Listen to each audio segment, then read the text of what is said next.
Welcome to Act 2 You're On. Join us weekly at our studio roundtable as Rhonda, Kate, and Linda invite spectacular guests to weigh in on staying sexy, vibrant, and healthy. Launch your next great act with authenticity and purpose. Summon your courage, superstar, and step into the limelight. So grab a coffee or a martini and let's set the stage for a grand entrance. It's Act 2. You're on. Greetings, friends, and welcome to A2YO, Act 2, You're On, a community of change makers igniting personal and societal renaissance through inspirational conversations and purpose-driven topics. I'm Linda Tai, and I have the great pleasure of podcasting with my dynamic A2YO co-hosts, Rhonda Garvin-Conaway. And I'm Kate Levy, and we are joined by our talented producers, Kathy, turn your cans into cans, Carswell, and Susan Superpowers Nagel. Wonderful. So today in the A2YO studio, we are thrilled to be able to talk with Lisa Lieberman-Wang, who I am just honored to say is a personal friend of mine. Lisa is a business and life strategist helping to create multiple 6- and 7-figure businesses. She's a #1 best-selling author of Brand You, Become the Expert, and Find to Fab, co-creator of NAP, which is Neuro Associative Programming, licensed master NLP practitioner / trainer, and leading expert in neuroscience and human psychology. Mm-hmm. She has done over 60 million in sales and has led organizations to over 100 million. She has been seen by millions on TV, ABC, NBC, CBS, Fox, the CW, TEDx, and many, many more. So welcome, Lisa. And I'm just going to say, for me, I just love this woman. She's really extraordinary. I've known her for a long time, and I used to know her just because I would go to her seminars, and she was this amazing trainer, and I always got so much from it. And I went to an event one time, and I just happened to be fortunate enough to go to the bathroom the same time Lisa was in there. And it was this very posh kind of place. And she was just sitting on the couch, and she had a headache, and I just had this opportunity to talk to her because I always felt very intimidated by her because she's just like so powerful, you know, and she told me about her life and the things that she's been through. And I just couldn't believe what she's gone through in her life. And I just got really, just fell in love with her. And so I ended up doing a program that Lisa put together called Find to Fab. And I'm gonna have Lisa talk about it, but I'll just tell you my experience is that I went into it in sort of a thinking of it as, helping overcome maybe more serious problems than I had. I thought it was sort of like, oh, well, I'll do this, but, and so Lisa is so brilliant at listening to what you say. And she tells you about what your words that you chose, things that you just said. And she has this way, I don't even know how to describe it, of digging deep. And she made me realize so many things about myself, because our inner growth is so important to what we're deciding in our second act, what kind of things we want to do. So the inner game has to be there before the outer game can manifest. And so she's brilliant at it, just brilliant. It was an amazing program. It helped me grow, not only as a woman, but also as an entrepreneur. So Lisa, welcome. Thank you. I'm excited to be here with you all. Yeah. So can you tell us about your journey and to Find to Fab? Because Find to Fab is one of the programs that I did with you. Well, like anything else, I think that we all have expectations. And when expectations don't meet reality, we have conflict. So I had this delusion of what my perfect life would be, of what I thought it should have, could have, would have been. And it didn't quite turn out the way I wanted it at the beginning. And it caused me to get very frustrated, overwhelmed, angry at myself because I didn't have the perfect ideal world. And I realized at one point that I felt like I was fine. And fine actually stood for something. It wasn't what most people think of fine, but fine stood for effed up, insecure, neurotic, and emotional. And I said, I'm done. I really would rather feel fab, which is fabulous, awesome, beautiful. And Find to Fab came about because no matter how successful I was, I never felt like I was good enough. I wasn't pretty enough, skinny enough, smart enough, rich enough, and it didn't matter. And I say that, and the part that would be confusing to most people is, at the time, I was all of 110 pounds soaking wet. That was like my heavy weight. Because there were times I was 100 pounds and 95 pounds. And I also was a millionaire by the time I was 30, and I ended up losing it all at about 40 and starting over again. But when anybody else's standards, everything I was doing looked good on the outside, and that was the piece that I think is so common for a lot of women is no matter how great they are, there's this never good enough. So I think I'm like every other woman out there, although I wanted to be terminally unique. I wanted to be the only one that was like that and realized I wasn't. And what ended up happening is coming from what people don't see behind closed doors of dysfunctional families, which I think we all have them, right? I'm not the only one, right? No. I call it traditional dysfunctional families. So a dysfunctional family was one part of it. And the other part is as a young girl, I've dealt with things most people don't want to, but unfortunately for women, and we talk to a lot of women, 1 in 3 women have been sexually assaulted in their lifetime. And I was one of them. I was date raped at 16 and attacked by an employer at 18 and an associate at 19. So of course you compound that with our wonderful families. And it turned out that I was fine. And that's what it was. I felt fine. And I couldn't imagine that no matter how great I was doing, there was always this underlying thing. And I realized through 28 years of trying to figure out what was wrong with me, that there was nothing wrong with me. And that was the cool part. And if you're listening, there's nothing wrong with you either. It's just, again, expectations didn't meet reality. We have conflict. And when we start understanding what that is, we can turn fine to that. That's marvelous. I like to say we put the fun in dysfunction. And yours is such a wonderful career to hear about, especially for our listeners, in creating a great second act, a great third act, and being committed to reinvention. And I wonder if there's one thing you wish you had known at the beginning of your career. One thing I wish I had known at the beginning of my career was that it didn't need to be perfect. I think that would have been really great to know. See, my dad wanted perfect children, and I didn't know there was no such thing. And when, and I remember that because I was allergic to animals is the best example I can give you. I was allergic to animals. I still am. And we had a dog and cat when I was growing up, and I'm asthmatic. So I was born that way, and I used to be sick all the time. And we talk about why do we have these animals, and I love my dog and cat. So believe me, I didn't want to lose them. I grew immune to them, but my father used to say, well, they don't talk back, so we can leave, but the animals stay.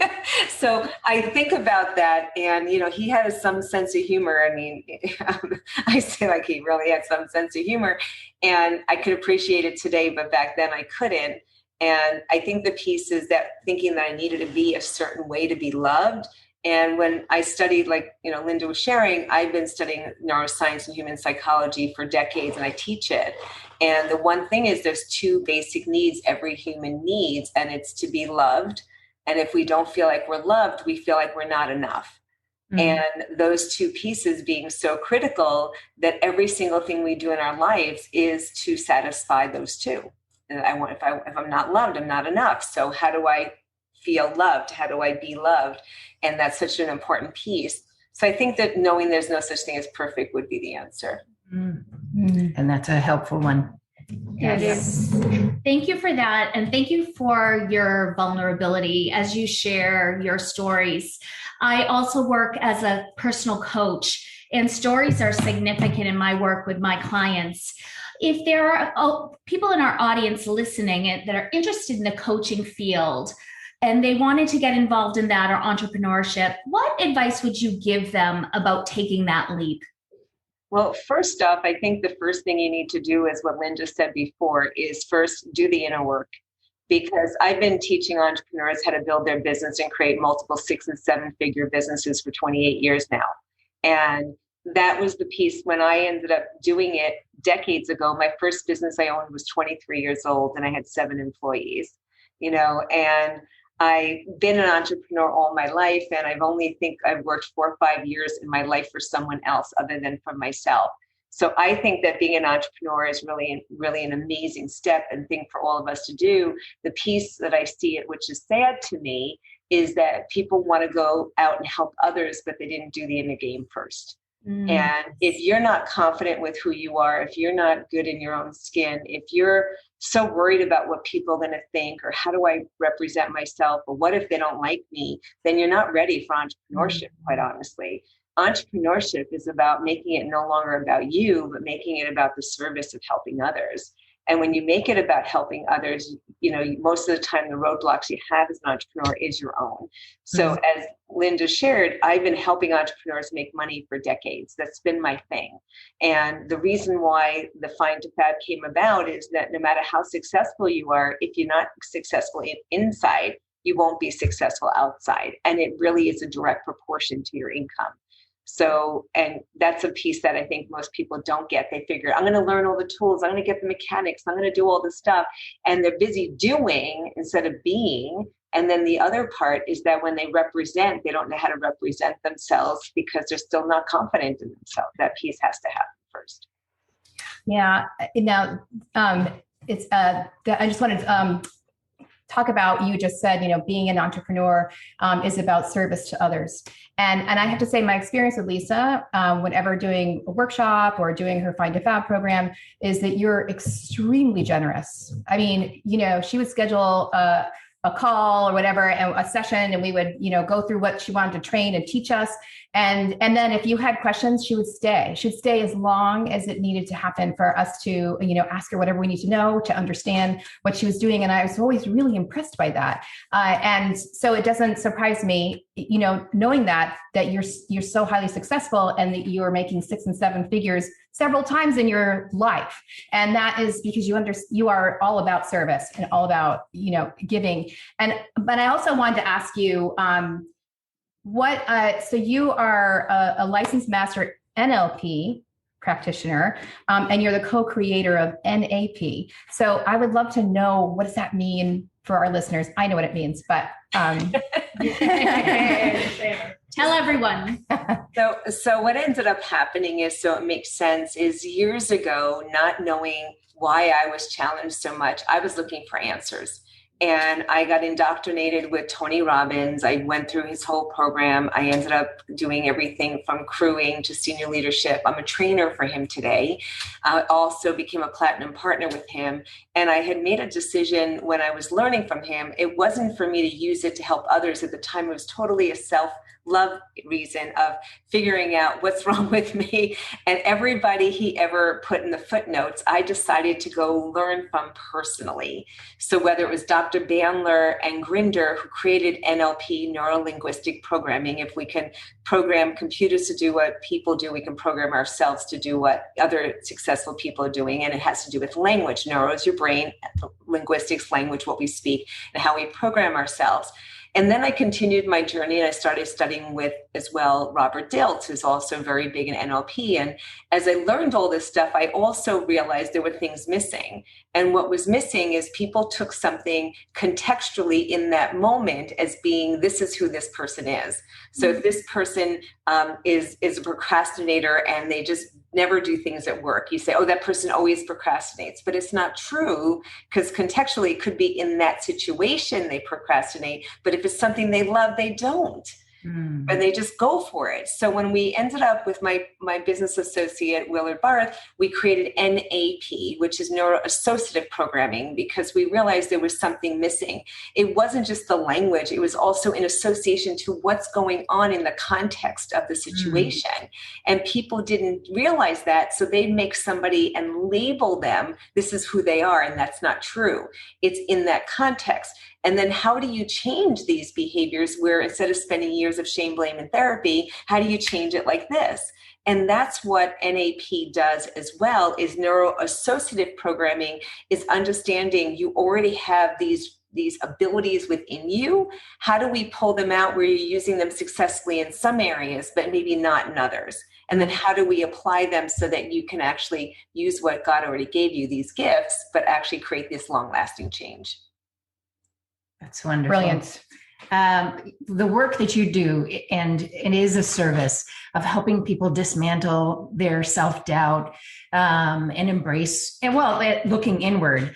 And I know we've become such an adverse society to making mistakes. And I wonder if that's been a part of your experience. I'm sure, you've already pointed to it, failures that have happened or foibles or things that you perceived at first to be big mistakes and what you learned from them and how you folded that into who you've become and what you can offer the world.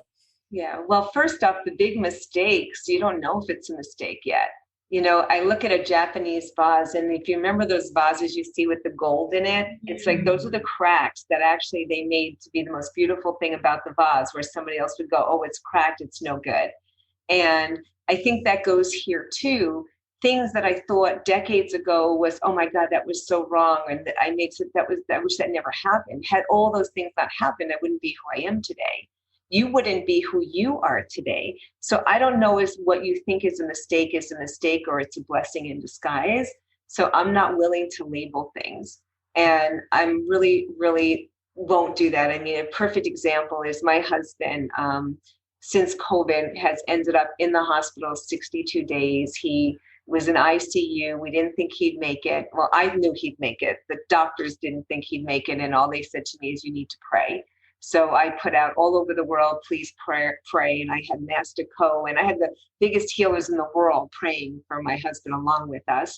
And everybody else was like, this is the worst thing in the world. He's got COVID. Then he got double pneumonia. Then he had a heart attack the second day in there. And everybody like, this is awful. I mean, it really was awful.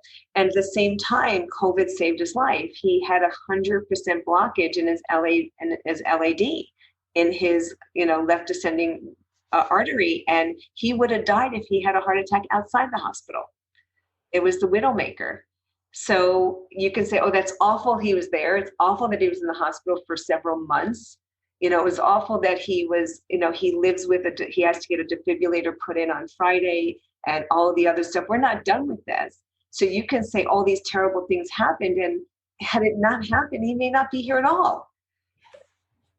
It's all perspective, and it's all the meaning you give things. Your quality of your life is based on the questions you ask yourself and the meanings you give it. Mm. Wow, that's an incredible story. And I know I'll speak for the group. We will continue to send healing thoughts to your husband, your family. It's something to go through like that kind of experience. I love how you talked about perspective in that, and it's all how we look at it. We carry around so much sometimes without even being aware. And that is true also of what our familiarity is with the work that you do and some of the things that you just explained beautifully in the approaches you take and things you've studied and learned. What kinds of myths do you think folks might be carrying around about your profession or field that you would love to debunk? Myths about my field? Well, my field is being a business and life strategist and helping people to be able to create multiple 6- and 7-figure businesses and helping them to really personally eliminate the frustration and overwhelm so they can succeed and give them systems that work. What would be myths? I think myths are that you can go ahead and watch a video and think you're going to build a business, and it doesn't work that way. I see a lot of people buying online programs and signing up for everything and thinking that's going to work. And then when they don't succeed, they think it's their fault. Mm-hmm. And I think part of it is they didn't do the inner game work. And the other part is that they didn't have somebody who's already succeeded. Like you follow somebody who says, I know how to do it, but they've never done it themselves. And that's the piece where Linda also said, I've created multiple 6- and 7-figure businesses for myself and still do, knock wood. And I will continue to. And the thing is, when I believe you can't lead where you haven't gone. Mm-hmm. So to debunk is there's a lot of people out there that say they do what I do, and I know they don't because they haven't done it for themselves yet. Mm. Thank you for that. Yes. You definitely lead by example. I have to say, Lisa is somebody who keeps her word all the time. I know that's like kind of a basic thing. If you want to be successful, is keeping your word. And anybody who knows Lisa Lieberman-Wang, you mention her name and they go, oh, yes. Amazing. I just met Joseph Varghese. He's worked with Tony Robbins. He was like, oh yeah, Lisa Lieberman. Oh yeah, I know who she is. And so, because I tell lots of people about you. So that's a really important thing. I agree that most people don't think. They think they can do and not lead. Leadership is about, is leading by example for sure. Doing that work inside. Yeah. Yes. So tell us, because you are so influential to so many people, you have become influential to so many people, and that's how I met you, because you were somebody who's very influential to me. Who would you say would be two or three people that have been most influential to you? Well, I think an obvious, because he's been in my life for decades, is Tony Robbins, and he, without a doubt, has helped me, one, stop at what was caused from all the dysfunction growing up was an eating disorder. And I had gone to him years ago when a chiropractor friend said, oh, he can help you. I had been bulimic at that time for 13 years. And I said, oh, she goes, yeah, Tony's having a fire walk and he can help you. I said, oh, fire walks help bulimics. I had no idea what she was talking about. But I went to this fire walk. I signed up for all his programs and I stayed within the community ever since. So Tony's been a big influence, and then he's put so many amazing souls in front of us, and I've learned from them as well. And so Tony would be, for personal growth, my biggest influence. And also, even about 10 years ago, when Yardley and I went and did the Platinum program, we invested greatly in ourselves. It was over $300,000 for 1 year to travel around the world. We privately mentored with him and 100 people, not 15,000 or millions, just 100 of us, and traveling all over the world with Tony and Sage, private jets, and the whole deal was amazing. Some of the people they put us in contact with was really surreal. That influenced us. And one of the big influencers, I think, as far as personal, that I learned of years ago was Deepak Chopra. And I remember what he told his kids. He said, he never said, be a doctor, be a lawyer. He said, there's something you do better than anyone else in the world. You just have to figure out what that is and do it. Mm-hmm. And all of his kids became like really specific in their niche and really very successful, which was awesome to see. So that's another big influencer for me. And then I think the third one would end up being, it's a hard one. I don't actually to think of a third. I think of in business, one of the influencers, believe it or not, is Keith Cunningham. And Keith Cunningham, if you remember the book Rich Dad, Poor Dad, Rich Dad that Robert Kiyosaki was talking about was actually Keith Cunningham. Oh. And most people don't know that. And then Poor Man was his dad. And Keith Cunningham is just masterful in business and understanding your numbers. And he makes accounting, which I have a 2-year accounting degree, which I hated it. My brother's an accountant. They wouldn't let me become an attorney. So I was like, okay, I'll be an accountant. And I hated it. So I was like, change that one. But he makes accounting and business, he makes business fun.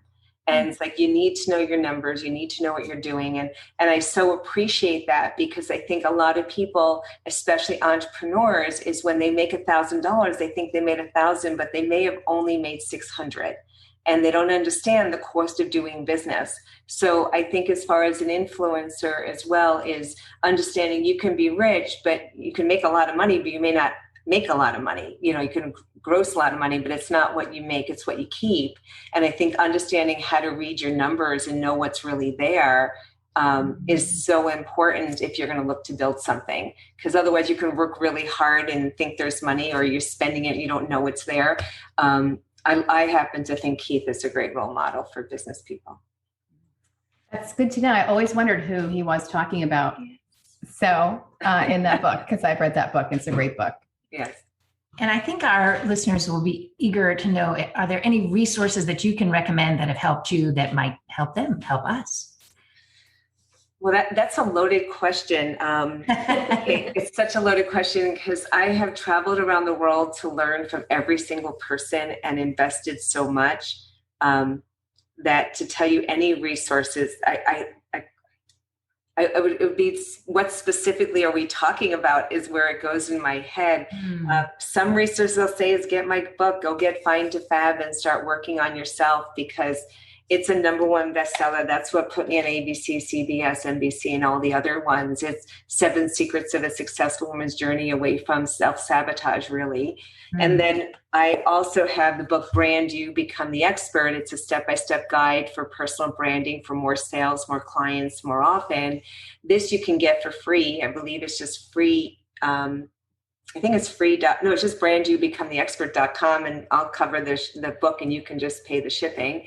And then also, as far as resources, oh my God, I just did an amazing series. It was a challenge for that I'm just in the middle of right now. And I don't know when this is airing, so I don't know if it's appropriate or I'll have to go find it. It's, how to create a 6 to 7 figure talk that sells. I literally give so much in understanding how do you communicate with people? How do you promote yourself? How do you put yourself out there? How do you get people to raise their hand and say, yes, I want what you have? And how do you make it into 6 and 7 figures of businesses? So to give you other resources, I'm kind of a combination of everybody. So it makes it hard for me to say, who would I send you to? Because there's not one, depending on the topic, I can just say would be my answer. And I'll clear it up by saying I've invested, and I'm throwing numbers at everybody today, but I guess it's just relative. I've already invested $1.3 million in my education since I started with Tony. And I've already got my husband in the last 20 years up to 300,000. So it's a joke. I tell him I'm worth more than him.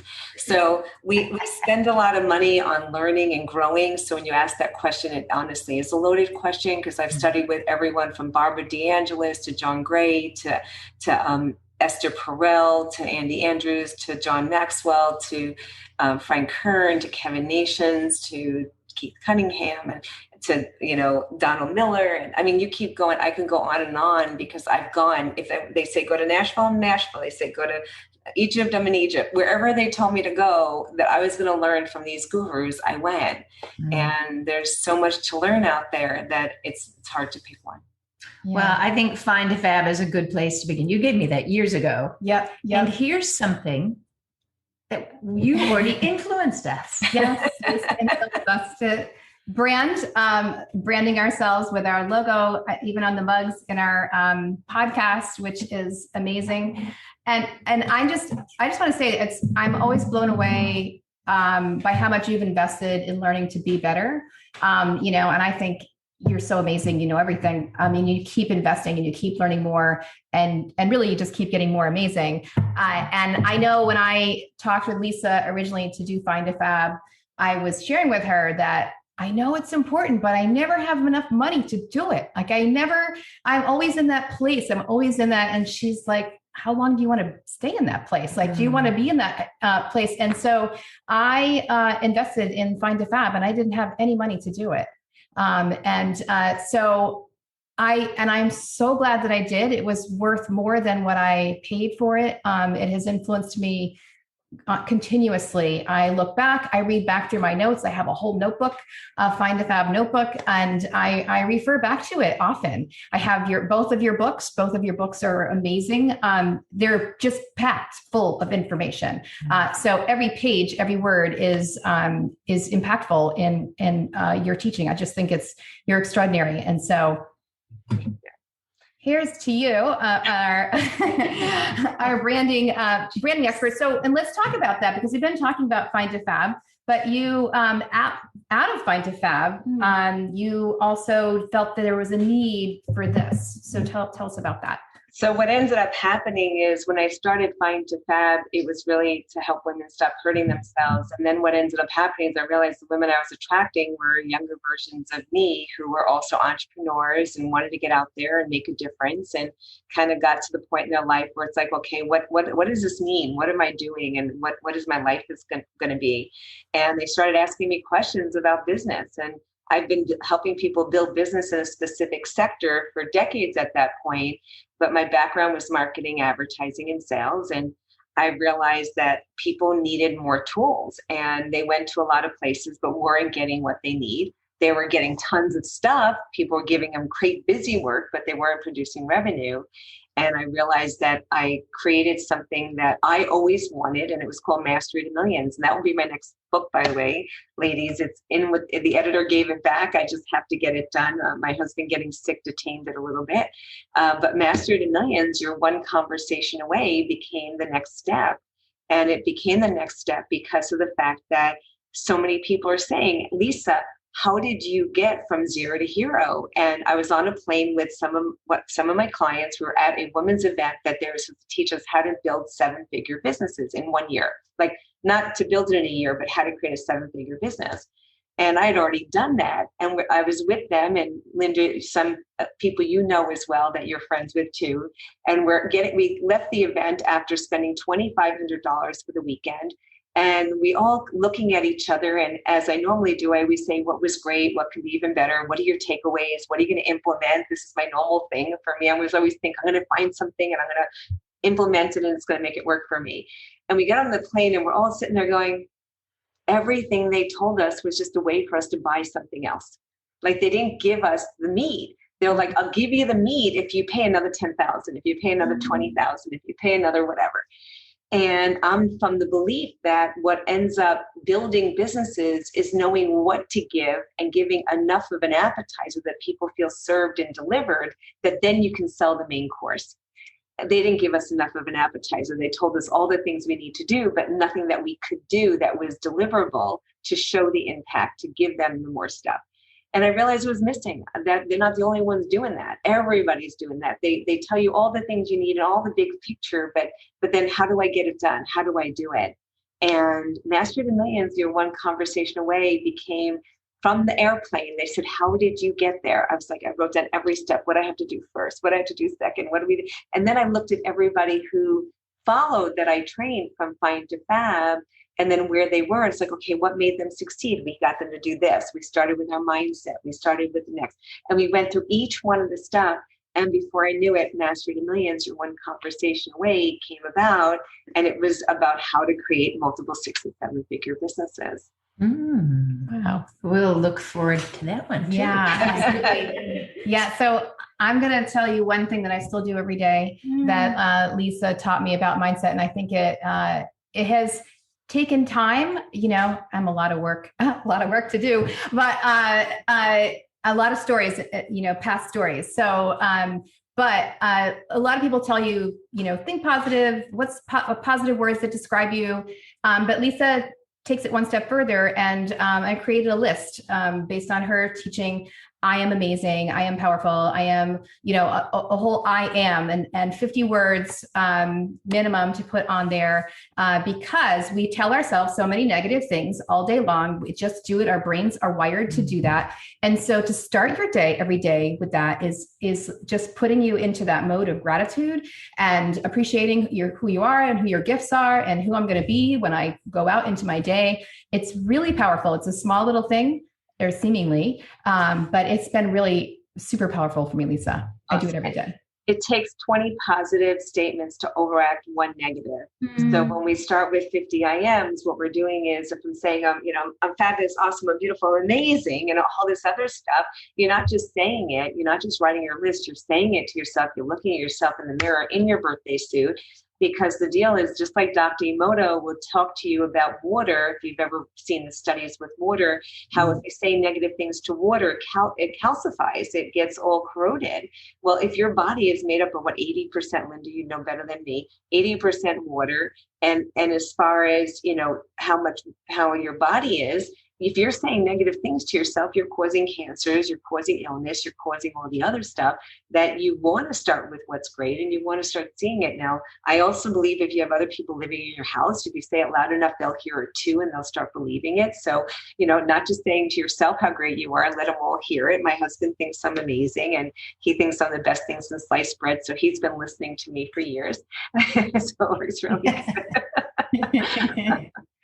Well, you've talked for years about Lisa and the influence that she's had in your life, and she is fabulous. And it's been very inspiring to see what you're doing and what you're committed to. So we're grateful to learn. And I would love to ask, we have this point in our conversation where we ask for a golden nugget, a bit of information, either from your business experience, your life experience, that would be helpful for anyone who's listening, who's committing to reinvention or leaning into their next great act.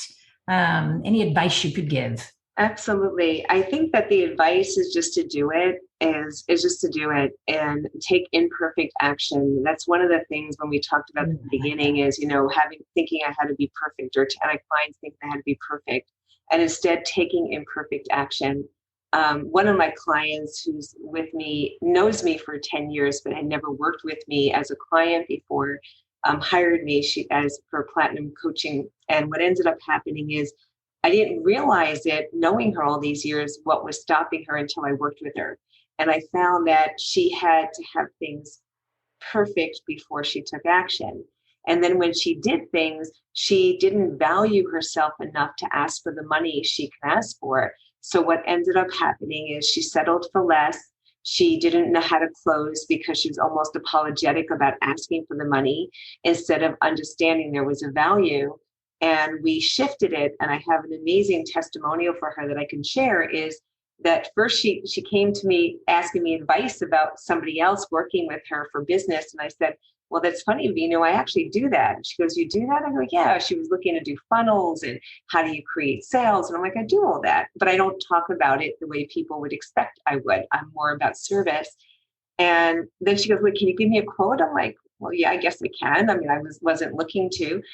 She didn't. The funny thing about it is she waited so long to hire me. And then when she did her first 5 weeks, she made $70,000. In 9 months, she did over $262,000 in sales. Vino didn't do that in 2 years, let alone 9 months. And the thing is again, taking imperfect action, valuing herself, understanding what she's offering. I doubled her prices on everything. I gave her a system to put in place. I taught her how to enroll people in her services and how to create a sense of urgency to be able to make a decision now and not make it flounder. All the stuff that needed to be done, but it started with not having to be perfect and also believing in yourself and also knowing you have value. Oh, that's wonderful. Yes. So for our listeners, I want to recommend you take a Post-it note, write down, take imperfect action, and ride around in the car with that. Just put the Post-it somewhere where it won't cause an accident, but to just have that little reminder. That's a wonderful nugget. Thank you. I love that segment. I love it. It's just so helpful. So that's wonderful. Thank you so much. Thank you. There are so many nuggets in this. I know I'm walking away with many, and I wish we could keep this conversation going, but I think it's time that we have to say thank you for joining us, and we're going to be wrapping up with you. You are a source of encouragement, a source of information, empowerment. And what a gift to spend this time with you. Thank you, Lisa, for being on our program. My pleasure. And I would love for our listeners to know that you can find this remarkable woman, well, almost anywhere. You can find her on Facebook, Twitter, YouTube, LinkedIn, Instagram. It's Lisa Lieberman-Wang. So LisaLieberman-Wang, Lisa Lieberman-Wang. And you can find her and you should tune in. Do it, please. Absolutely. Absolutely. Thank you, Lisa. You are amazing. And special thanks to our talented and skilled production duo behind the scenes, Kathy Carswell and Susan Nagel. They're amazing. Lisa, you are a gift. And it's been a gift speaking with you today, and a gift for me to be able to know you for so long and to share my love for you and my passion about what you do and how much you have helped me. And I hope that people will walk away from this, understanding it's really important to have a coach. It's really important to seek out and to improve, because even though it felt completely out of my range, it has transformed my life. And I continue to grow from what I learned in Find to Fab. And I continue to go back to it and continue to reach out to Lisa to learn more. So I can't recommend anybody higher than Lisa Lieberman-Wang. So it is left to me to say, go forth, be brave, live well, and do good, because it is Act 2 and you're on. Act 2 You're On was brought to you by Act 2 Share Our Stage. You can find us at a2yo.com and also on Facebook, Instagram, and LinkedIn. Please listen and subscribe wherever you find your podcast. You can support us using Patreon. Thanks for listening.